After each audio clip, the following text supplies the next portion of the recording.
Assalamualaikum warahmatullahi wabarakatuh. Alhamdulillahirabbil alamin. Pada kesempatan hari ini kita bisa bertemu kembali untuk melanjutkan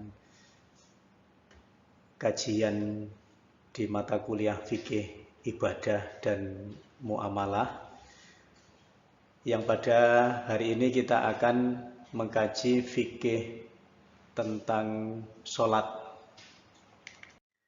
Sebagaimana yang sudah kita kaji pada pertemuan yang sebelumnya ketika mengkaji bab yang berkaitan dengan prinsip hukum ibadah, bahwa sholat itu adalah bagian daripada ibadah mahdhoh yang segala ketentuannya, aturannya, baik itu gerakan atau bacaannya, harus sesuai dengan apa yang sudah ditentukan di dalam Al-Quran ataupun di dalam As-Sunnah Al-Maqbulah. Maka pelaksanaan ibadah sholat itu memang harus betul-betul sama, sesuai dengan apa yang sudah diperintahkan Allah ataupun yang sudah dicontohkan oleh Nabi Muhammad SAW. Hal ini beranjak dari salah satu kaidah dalam usul fikih yang menyampaikan bahwa al-aslu fil ibadati at-tahrimu hatta yadullad dalilu alal amri, bahwa hukum asal daripada ibadah itu adalah haram sampai dengan ada perintah yang memerintahkan untuk melaksanakan suatu ibadah itu. Maka ibadah sholat ini harus sesuai dengan tuntunan Al-Quran ataupun hadis. Nah, yang perlu kita pahami bahwa ibadah sholat itu bukanlah sekedar rutinitas ritual formal yang hanya didasarkan kepada keikhlasan dan ittiba kepada Rasulullah SAW semata, tetapi ibadah sholat ini juga harus punya dampak sosial yang kemudian nanti akan bisa dibedakan mana antara orang yang berhasil melaksanakan sholat itu dan mana orang yang hanya sekedar menggugurkan kewajiban sholat itu. Maka orang yang sholatnya itu berhasil, maka tentunya itu akan terlihat melalui kecerdasan spiritual dan sosialnya, sehingga seseorang yang ibadahnya baik itu, maka otomatis secara sosial dia juga akan memiliki emosional yang baik. Seperti halnya yang Allah Subhanahu wa taala firmankan di dalam salah satu ayatnya, A'udzu billahi minasyaitonir rajim, innas sholata tanha 'anil fahsya'i wal munkar. Sesungguhnya sholat itu bisa mencegah daripada kemungkaran. Urusan sholat itu sah atau tidak itu bisa kita lihat dari fikih. Sudah sesuai belum tata cara sholat itu sesuai dengan tuntunan. Kemudian sholat itu diterima atau tidak, itu memang hal yang tidak kita ketahui karena itu adalah urusan Allah Subhanahu wa taala. Tetapi kalau kita lihat dari ayat tadi, itu kemudian bisa kita raba-raba bahwa sholat yang berhasil, yang diterima oleh Allah Subhanahu wa taala itu adalah sholat yang kemudian bisa memunculkan kepribadian yang baik. Orang yang sholatnya berhasil, maka dalam kehidupan kesehariannya dia bisa terjauhkan dari anil fahsya'i wal munkar, dari perbuatan-perbuatan keji, perbuatan-perbuatan kemaksiatan, dan perbuatan-perbuatan kemungkaran. Maka dalam sholat itu bisa kita lihat bagaimana keutamaan sholat itu. Yang pertama adalah bahwa perintah mengerjakan sholat ini Allah Subhanahu wa Ta'ala menurunkannya itu dalam peristiwa khusus, yaitu peristiwa Isra dan Mi'raj. Rasulullah Shallallahu Alaihi Wasallam langsung diperjalankan menuju menghadap kepada Allah Subhanahu wa Ta'ala dalam rangka untuk mendapatkan perintah ini. Maka artinya sholat ini kita lihat dari proses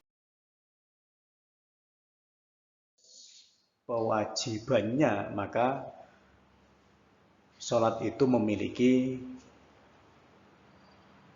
kewajiban yang lebih daripada yang lain, karena kalau perintah yang lain itu Allah cukup menfirmankan di dalam ayat kepada Rasulullah Shallallahu Alaihi Wasallam, tetapi dalam perintah sholat ini Allah Subhanahu Wa Taala langsung memanggil Rasulullah Shallallahu Alaihi Wasallam untuk mendapatkan perintah sholat ini. Kemudian yang kedua, banyak ayat-ayat ataupun hadis-hadis yang kemudian bisa kita kaji. Misal di dalam surat Ibrahim, surat yang ke-14 ayat 40, Allah Subhanahu wa Ta'ala berfirman, A'udzu billahi minasy syaithanir rajim. Rabbi ja'alni muqimas sholati wa min dzurriyyati rabbana wa taqabbal du'a. Rabbi ja'alni, wahai Allah, wahai Rabbku, jadikanlah aku itu muqimas sholati, golongan orang-orang yang mendirikan sholat. Wa min dzurriyyati, tidak hanya aku tetapi juga seluruh anak keturunanku. Rabbana wa taqabbal du'a. Ya Allah, kabulkanlah permohonanku ini. Surat Ibrahim ayat 40 ini adalah salah satu daripada kisah yang diabadikan Allah Subhanahu wa Ta'ala di dalam Al-Quran, permohonan Nabi Ibrahim alaihissalam. Nabi Ibrahim alaihissalam berdoa kepada Allah Subhanahu wa Ta'ala agar dirinya, walaupun beliau adalah seorang nabi dan rasul yang tentu kedudukan ini berbeda dengan manusia biasa sebagaimana kita. Tetapi kenapa Nabi Ibrahim alaihissalam itu tetap memohon untuk digolongkan dari golongan orang-orang yang mendirikan sholat? Itu menjadi pertanda bahwa sholat itu memiliki keutamaan. Di sisi lain, Ibrahim alaihissalam tidak hanya berdoa untuk dirinya, tetapi juga berdoa untuk anak cucunya, anak keturunannya. Wa min dzurriyyati, ini menandakan bahwa sholat itu memiliki keistimewaan daripada yang lain. Tidak cukup di situ, ayat ini juga kemudian ditutup dengan Rabbana wa taqabbal du'ai, yang memiliki makna, ya Allah kabulkanlah doaku ini. Tentu kita pahami bahwa doa para nabi, doa para rasul itu adalah doa yang mustajab, doa yang akan dikabulkan oleh Allah Subhanahu wa Ta'ala. Tetapi pengulangan kalimat ini oleh Nabi Ibrahim alaihissalam menandakan bahwa Nabi Ibrahim alaihissalam itu khawatir kalau kemudian permohonannya ini tidak dikabulkan.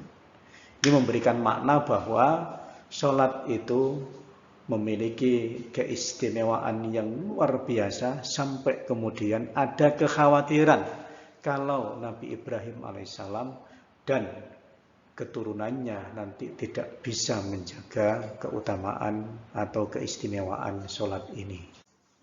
Kita lanjutkan pada slide yang selanjutnya tentang hukum meninggalkan sholat. Ada hadis yang diriwayatkan oleh Imam Muslim, Imam Tirmidzi, Imam Nasai, dan Imam Ahmad. Hadis ini tergolong hadis yang makbul, bahwa Rasulullah SAW bersabda, Bismillahirrahmanirrahim, Innal ahdal ladzi bainana wa bainahum as-salatu, faman tarakaha faqad kafara. Hadis ini menyampaikan bahwa innal ahdal ladzi, barang sesungguhnya yang membedakan antara kami, berarti Nabi dan para sahabat, wa bainahum, dan di antara mereka orang-orang kafir itu adalah as-salatu, salat.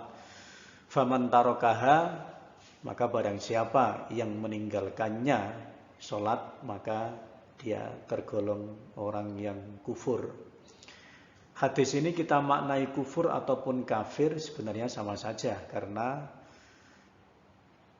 kafir atau kufur itu berasal dari akar kata kafaro yakfuru, fi'il madi dan fi'il mudhari'.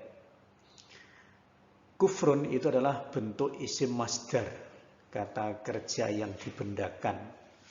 Kemudian kafirun itu adalah isim fa'il atau pelakunya.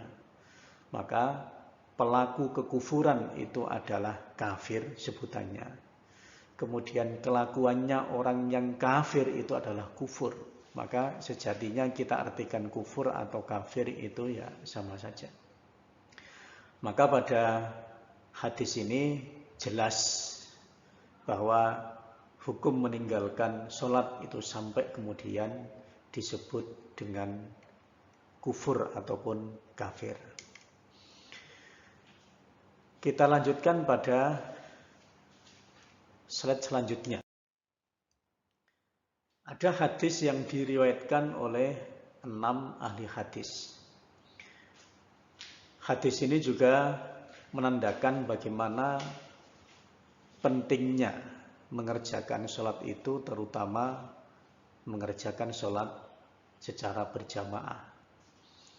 Bismillahirrahmanirrahim. An Abi Hurairah radhiyallahu anhu qala Rasulullah sallallahu alaihi wasallam, inna afqala sholatin ala munafikina sholatul isya'i wa sholatul fajri walau ya'lamuna ma fihima la atauhuma walau habwan.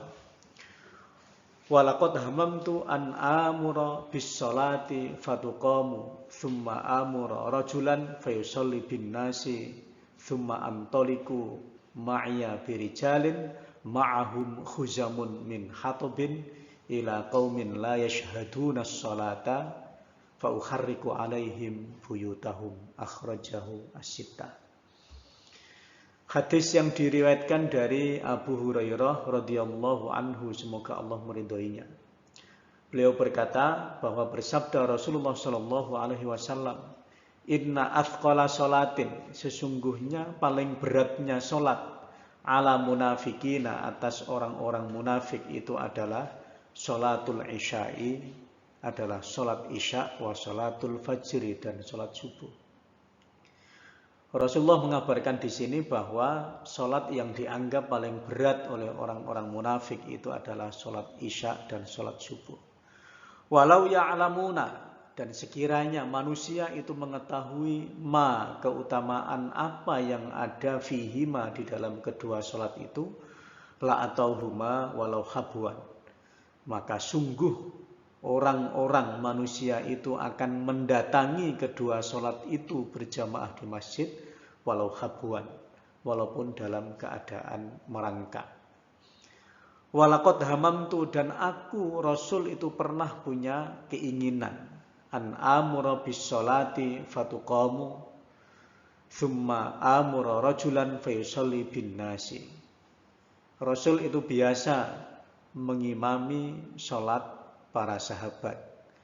Rasul biasa mengerjakan sholat berjamaah bersama sahabat, tetapi suatu ketika Rasul pernah punya keinginan untuk meminta salah seorang sahabat untuk menggantikan beliau ngimami sholat para sahabat. Tentunya Rasul sudah mengerjakan sholat terlebih dahulu dengan beberapa sahabat yang lain. Kemudian sahabat-sahabat yang belum sholat diminta untuk sholat bersama seorang sahabat yang sudah ditunjuk. Kemudian thumma antoliku ba'ya birijalin. Beberapa sahabat yang sudah sholat bersama Nabi tadi diminta bersama Nabi ma'ahum khuzamun min hatubin, untuk masing-masing membawa seikat kayu bakar. Ila qaumin la yashhaduna sholata, menuju kepada kaum yang tidak mengerjakan sholat berjamaah di masjid. Fa ukharriku alaihim buyutahum, dan aku akan membakar rumah mereka yang tidak berangkat sholat ke masjid. Akhrajahu sittah, hadis yang diriwayatkan oleh 6 ahli hadis. Nah, hadis ini menandakan bahwa perintah mengerjakan sholat, terutama sholat berjamaah, itu memiliki kewajiban yang lebih daripada yang lain. Nah, ada hadis yang lain, hadis yang diriwayatkan oleh Imam Muslim dan Imam Nasai. Bismillahirrahmanirrahim. An Abi Hurairah, hadis yang diceritakan dari sahabat Abu Hurairah radhiyallahu anhu, semoga Allah meridainya, annahu qala, bahwa sesungguhnya Rasulullah Shallallahu alaihi wasallam bersabda, ata Rasulullah Shallallahu alaihi wasallam, mendatangi Rasulullah Shallallahu alaihi wasallam rajulun, seseorang sahabat a'ma yang buta. Faqala, kemudian sahabat itu menyampaikan kepada Nabi, ya Rasulullah, wahai Rasulullah Shallallahu alaihi wasallam, innahu laisali qaidun, aku ini seseorang yang buta dan tidak memiliki orang yang nuntun aku ke masjid ya tiap hari. Yaquduni ilal masjid, untuk membimbing aku menuju masjid mengerjakan sholat 5 waktu itu. Wasa'ala, kemudian sahabat yang buta tadi itu meminta Rasulullah Shallallahu alaihi wasallam kepada Nabi Shallallahu alaihi wasallam ayyurakhisalahu, untuk meminta rukhsah. Farakhasalahu, kemudian Rasulullah Shallallahu alaihi wasallam memberikan rukhsah, keringanan. Falamma walla, tetapi ketika sahabat tadi itu sudah hampir pulang, kemudian da'ahu Rasulullah Shallallahu alaihi wasallam, Rasul memanggilnya kembali. Faqala lahu, kemudian Rasul menyampaikan kepadanya, hal tasma'un nida, apakah kamu mendengar azan? Maka kemudian sahabat tadi menjawab, na'am, ya wahai Rasul. Kemudian Rasul menyampaikan, fa'ajib, maka kamu wajib untuk memenuhi undangan untuk sholat berjamaah itu. Hadis yang diriwayatkan oleh Imam Muslim dan Imam Nasai.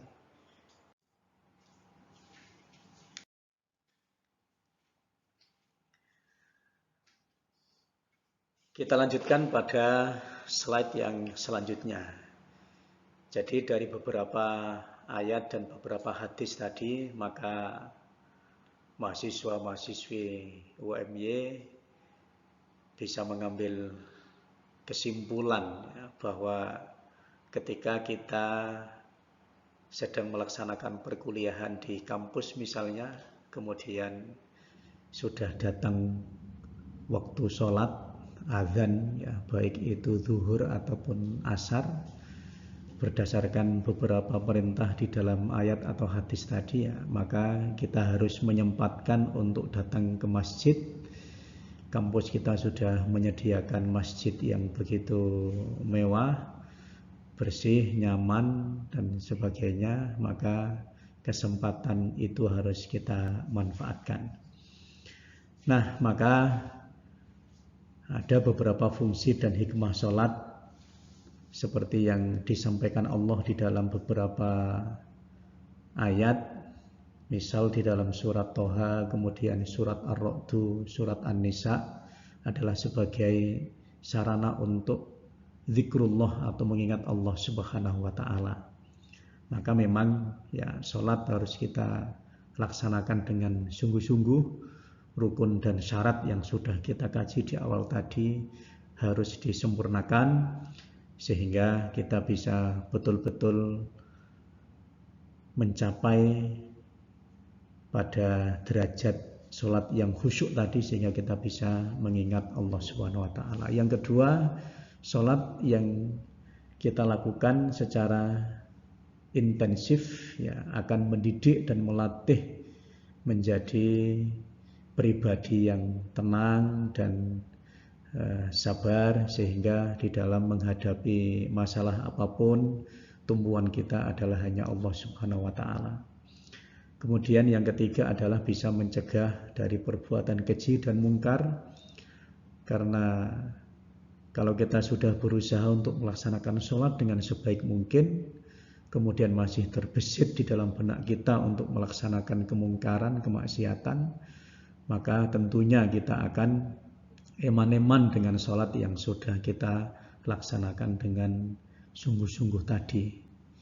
Kemudian yang keempat, sholat juga bisa akan menjadikan kita sebagai pribadi yang sabar, sehingga apapun masalah yang kita hadapi, ya, kita memohon solusinya kepada Allah Subhanahu wa taala, kita selesaikan dengan